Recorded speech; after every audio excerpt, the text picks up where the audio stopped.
Yes, people, big up to everyone. Welcome back to another video on Chic TV where we are reacting to the Premier League fixtures that are being released today. So just a couple of hours ago, the Premier League did release all 20 teams and all the fixtures for the upcoming 2025-2026 season. And let me just start off by saying this. It is not looking good for Manchester United. Our first 5 games specifically, I genuinely only see us winning maybe one, and maybe someone can argue for two, but we are playing 3 Big 6 teams in the first 5 games of the season. And the first game of the season, we are starting it off at Old Trafford versus Arsenal Football Club. So, Arsenal Football Club at home, which is on August 17th, is going to be our first game of the season.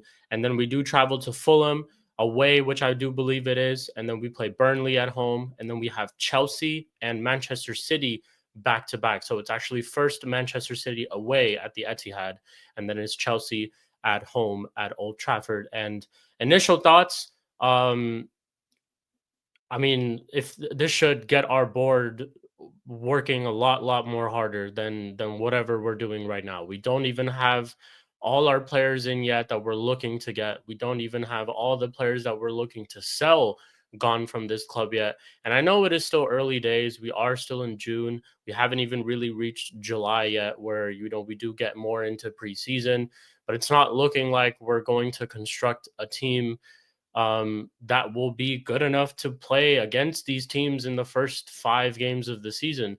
Transfer window does close by the time the season does start. So it's not like previous seasons where we can still buy players during the season or during the start of the season. And it's looking peak. I'm not going to lie, it's looking peak. And Ruben Amorim, bro, you might not have a job by October or November with the way that we were, playing towards the latter stages of last season, the way that we were playing since he got here. The first couple of games, obviously, that he was testing out the team and dropping certain players and then bringing them back in. But then just the course of games that we went on after, absolutely abysmal. And I just don't see any sort of improvement from the manager himself unless we do get some quality players in, but it doesn't even look like currently at this moment that we're on course to do that as well. So Arsenal, first game of the season at home at Old Trafford, they're looking to get all their players in. Zubamendi will probably be there. They might have a striker in, whether it's Sesko, Gyökeres, Ollie Watkins. They're getting a lot of players back from injuries and stuff as well. So they're going to probably have a fully fit squad going into that game. Last season, when we did play Arsenal at Old Trafford, it did end in a 1-1, where Declan Rice and Bruno Fernandes both had scored respectively. And yeah, looking initially just at these fixtures, it's not looking good at all for Manchester United, and we could possibly finish with just one game out of 5, one win out of 5, and the only really win that I look at is Burnley. And even in in past seasons when Burnley have been in the Premier League, they've actually kind of been like that bogey team for us at times at Old Trafford, where they do give us a tough game. Obviously, I haven't really looked into too much of their squad going into this Premier League season and some of the players that they have signed. But just looking at the fixture itself, that is possibly the only game that I could argue that we do try to get a win and we possibly get, 3 points in our first 3 games of the season. Fulham away, yes, we did beat them last year with the Lisandro Martinez goal, but it was our only shot on target up until the last couple of minutes in the game, and we struggled. And Fulham are a very, very tough side to go away to at Craven Cottage and to play against. And we've seen a lot of the teams in the Big 6 teams in the Premier League last year to struggle against Fulham away. And it's going to be the same type of scenario for us too. And I just don't think we're currently at this moment ready for it. But I do understand it is still June. Still have a lot of time in terms of getting our players in. But I think we need to put a lot of emphasis on this board.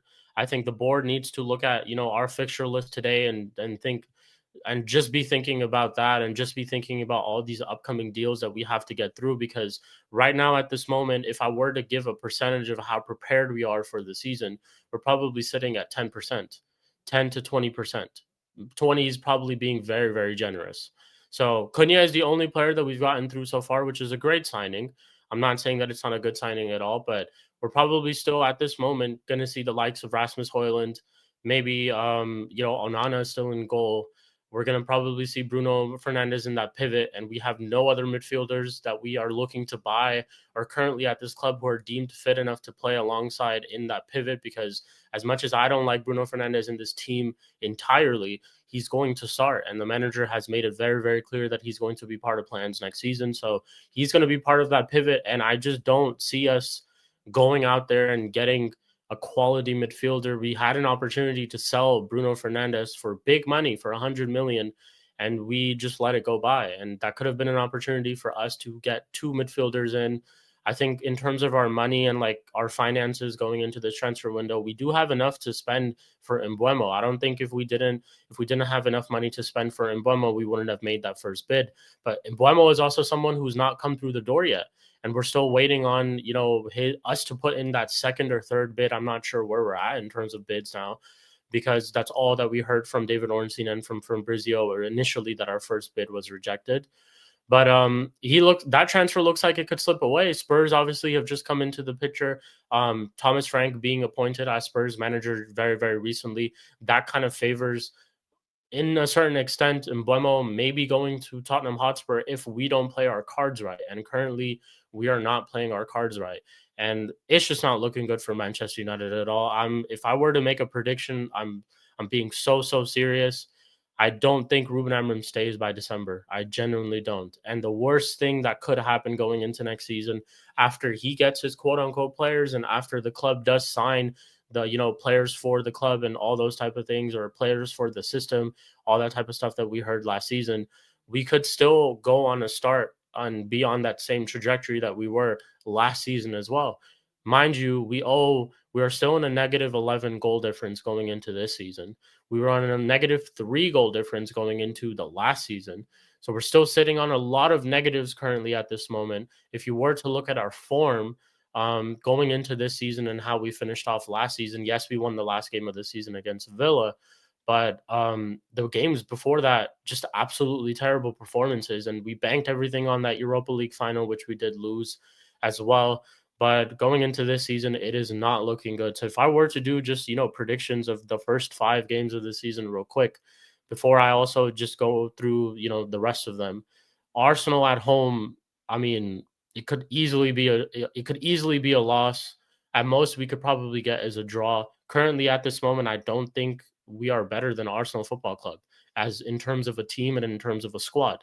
Now, can Ruben Amorim pull something off against Mikel Arteta? He lost to him once last season at the Emirates, but he did beat him in the FA Cup, and then he also did get a draw at Old Trafford towards the end of the season.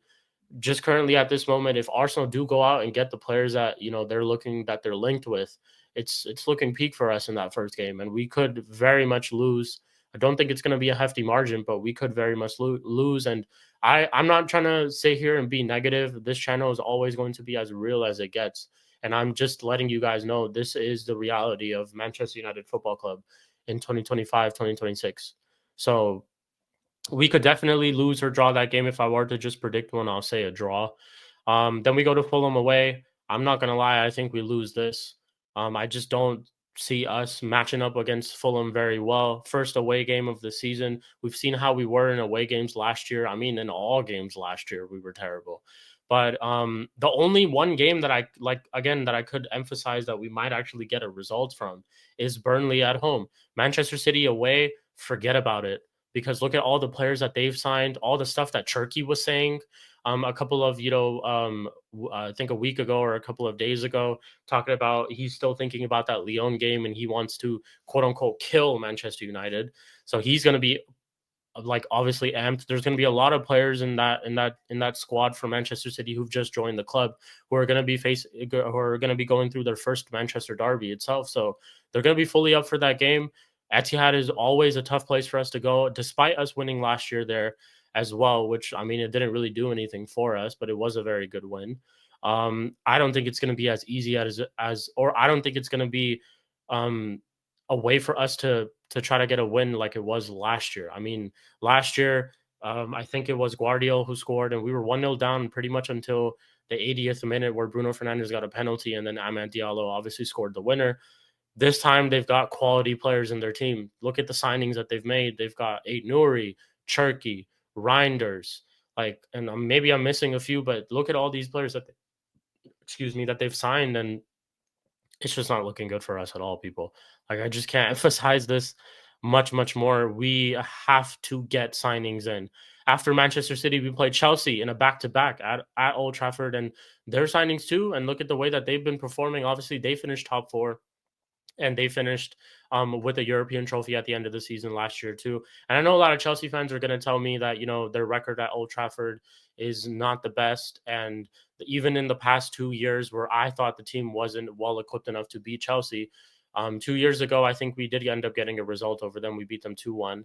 And then last season, we ended up getting a draw. So they still weren't able to pick up a win. But again, so just on paper, if you look at both the squads, they're another team that are better than us. All these teams, most of them, bar Burnley and maybe Fulham, if someone can argue that, I just don't think so. But these five out of these five teams in the first, 5 games of the season, three of these teams are better than us. Some of them are far better than us. And it's just looking like that. So if we end up starting off this season with one win in 5 games, that's 3 points from a possible 15, and we're going to be in a relegation battle again. As crazy as this sounds, in the first 5 games of the season, we're going to be in a relegation battle yet again. And it's just, yeah, man. I mean, I don't know what to tell any United fan. There's probably some United fans out there looking for some sort of positivity going into next season, especially after the season that we just had. I don't know what to tell you guys. I'm being so honest, and I'm with you. Like, we're all United fans together, but this is just the reality of our situation. Our club is not moving. Like, we finished 15th. Our club is, chilling, acting like nothing happened, acting like we didn't finish on a negative goal difference, acting like we didn't finish 15th, and acting Ruben Amorim's kind of acting like he didn't only get 6 wins against relegation sides who are now going to be playing in the championship. So we need to get to work. Manchester United, wake up. You need to wake up. The board, Ineos, all these people need to wake up. We had Omar Barada a couple of days ago talking about by 2028, I want us to be competing for the league title. At this stage, we're not even going to get to the Champions League, if I'm being completely honest, with the squad that we're trying to build. We had a very, very good opportunity to sell Bruno Fernandes and get more funds into this team. 100 million. No one out there in Europe was going to pay 100 million. No one out there, to be honest, was going to pay anywhere near 100 million. Even 90 is pushing it. And we had a Saudi club ready to pay 100 million. They proposed him one of the biggest contracts ever for him. Would have been life-changing money for his family, all those type of things. And Ruben Amorim and himself rejected it. And now we're stuck with Bruno Fernandes, and we could have used that money to revitalize this whole squad and to revamp this whole squad, excuse me. And we just haven't done that. And now I just feel like we're going to struggle. And the whole player sales thing is a big issue too. We still have a lot of players currently at this club who still need to go. The likes of Marcus Rashford, the likes of Jadon Sancho, the likes of Alejandro Garnacho, Rasmus Højlund, Andre Onana. So many of these players need to leave. Mason Mount. And I just don't think we're going to do well enough in terms of replacing them this season. So I don't know what to tell you guys, to be honest. It's just not looking good at all. It genuinely isn't. And there's a lot of people going out there saying that, the Premier League hates us or whatever. I think we're being tested. And I think Ruben Amorim is being tested. And this is just going to be the result of it. So we'll see how we get out of these 5 fixtures specifically. But if you go through just the rest of the fixtures as well, and I'm going to be putting obviously everything up on the screen as you probably already seen it so far. So we play Arsenal, Fulham, Burnley, Man City, Chelsea in our first 5 games, and then we have Brentford away, Sunderland at home, and then we play Liverpool and Brighton, Forest, and Spurs in the span of 4 games. So we start off with Liverpool at Anfield, which is obviously the biggest game for us this season. Brighton at home, which we already struggle against. They're another bogey team. I think in the past 3 years, they've beaten us at Old Trafford, or they've gotten a result over us at Old Trafford. We play Forest away, which obviously, looking just based off of how Forest played last season and how their season was, that's going to be a tough place to go. And then we play Spurs away as well. Spurs is a team that beat us 4 times last season, and we haven't beaten Spurs since Ten Hag's second season. And I think, actually, no, we haven't beaten Spurs since Ten Hag's first season, and we're going on 2 years now. So in about 2 to 3 years now, we haven't beaten Spurs, which is crazy for me to say, but it's, again, just the reality of the situation. So A lot of tough fixtures. I think if I were to look at just, a couple of like months basically, and what could be a very difficult month. November is a difficult month. I think we have Palace, Everton, Spurs, Forest, Brighton. Well, actually, sorry, Forest, Spurs, Everton, and Palace.